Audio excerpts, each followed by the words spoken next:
Bonjour et bienvenue à MONUC Réalité, un programme de l'unité vidéo de la MONUC. Dans le cadre du processus électoral, la police MONUC, communément appelée UNPOL, forme la police nationale congolaise à Kinshasa. Alors sur quelle matière porte cette formation et comment se déroule-t-elle? Des réponses dans cette édition. Mais tout de suite, quelques nouvelles en bref. Les chefs d'état-major généraux des FARDC et de l'UPDF, l'armée ougandaise, se réunissent chaque mois.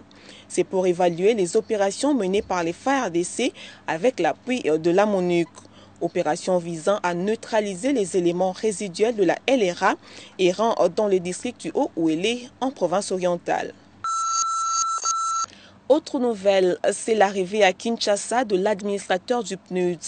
Hélène Clark est venue pour une visite de 4 jours.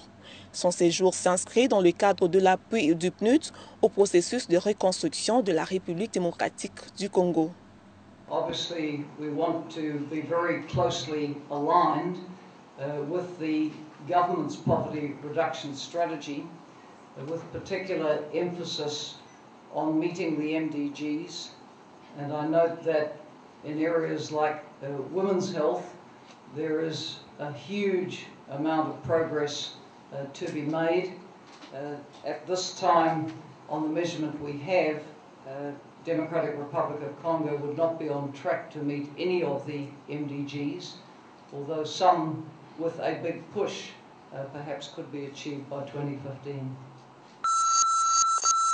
Nous sommes à Kinshasa et comme vous le savez, la commission électorale indépendante est à l'œuvre pour l'organisation des prochains scrutins électoraux. Cela se fait en étroite collaboration avec la communauté internationale. Et c'est dans ce cadre que la police MONUC ou UNPOL a initié une série de formations pour la police nationale congolaise. Au total, 75 000 policiers seront formés pour sécuriser les élections. Notre équipe s'est rendue au camp Lufungula où se déroule cette formation.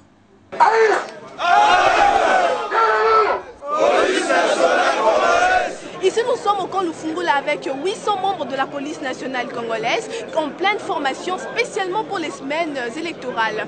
Mais qui assure cette formation? C'est bien sûr les formateurs de la police de la MONUC qu'on appelle UNPOL. La question qu'on se pose ici, c'est de savoir, est-il possible d'organiser des élections sans la sécurité?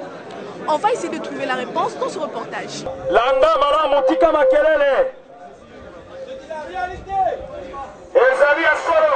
Il peut arriver qu'on envoie sur le terrain seulement 3-4 conseillers de police. Il faut faire preuve d'intelligence et de vigilance sur le terrain. Les élections ne peuvent pas être organisées sans la collaboration de la police, du moment où il faut la présence de la police pour que le calme règne. La file d'attente, c'est vraiment composée des électeurs qui sont arrivés devant le bureau de vote.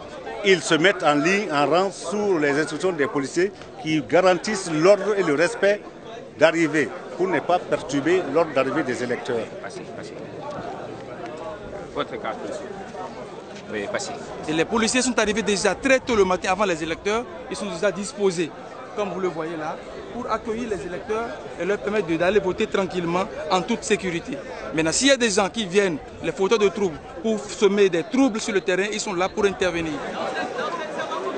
God.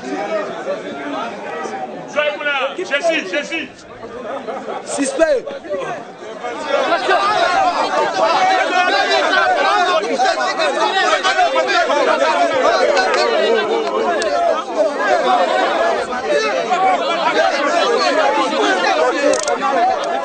Pour les calmer, pour les inviter au calme.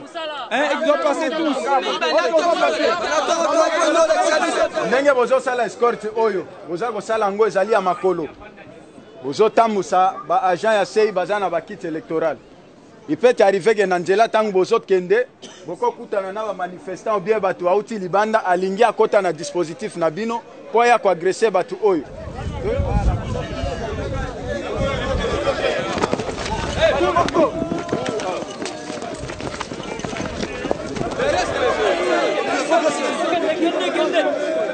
Quand comme vous avez vu, ce n'est pas possible d'organiser des élections sans la sécurité, c'est-à-dire sans la collaboration avec la police. Mais est-ce que ces policiers connaissent réellement l'importance du rôle qu'ils jouent dans ce processus électoral?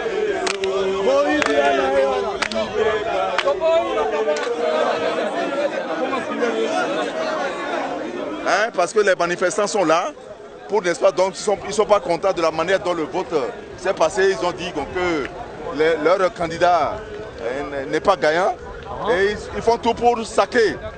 Donc ils sont tentés. Pourquoi les forces de l'ordre ont pris, n'est-ce pas, donc des dispositions pour, n'est-ce pas, donc mener à bien les opérations. Commandant, le véhicule est tombé en panne, le véhicule dans lequel les jeunes sont. Le véhicule est tombé en panne. La direction, nous vous informons qu'il y a une Jeep qui vient de tomber en panne. Alors nous avons pris des dispositions pour la sécuriser. Il vous appartient maintenant de nous envoyer une autre Jeep pour le transfert de matériel. En premier lieu, il y aura la déposition de kits sur les 135 bureaux. Deuxième volet, il y aura la sécurisation des fichiers, et donc avant comme après les élections. Laisser un passage. En tout cas, nous allons respecter les conditions données par les formateurs, de ne pas demander, de ne pas se mettre à côté des politiciens. Donc nous allons travailler à la neutralité.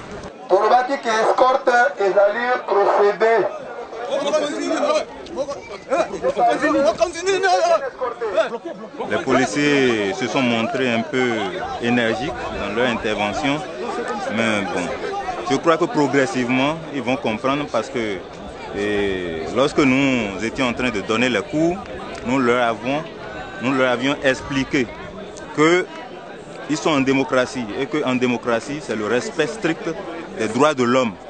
Donc s'ils exercent des violences illégitimes sur les populations, ils auront à en répondre. La charge confiée à chaque policier dans ce processus est très lourde. Transporter les matériels électoraux vers le centre de compilation, maintenir l'ordre dans le bureau de vote, également protéger les électeurs, ça ce n'est pas une chose facile. C'est pourquoi la MONUC, dans le cadre de son nouveau mandat, qui appuie le processus électoral, espère former 75 000 policiers au niveau national. Un seul message pour finir, soyez nombreux à participer à la révision du fichier électoral. Merci Roliane. Ainsi, rien ne doit entacher les élections à venir. Il faut prévenir tout débordement et toute pagaille. Seulement une précision de taille, cela doit se faire selon les normes d'un état de droit. C'est pourquoi les policiers doivent comprendre qu'il est certes impératif de maintenir l'ordre, mais que cela doit se faire dans le strict respect des droits de l'homme. Sur ce point, MONUC Réalité, au revoir et à bientôt.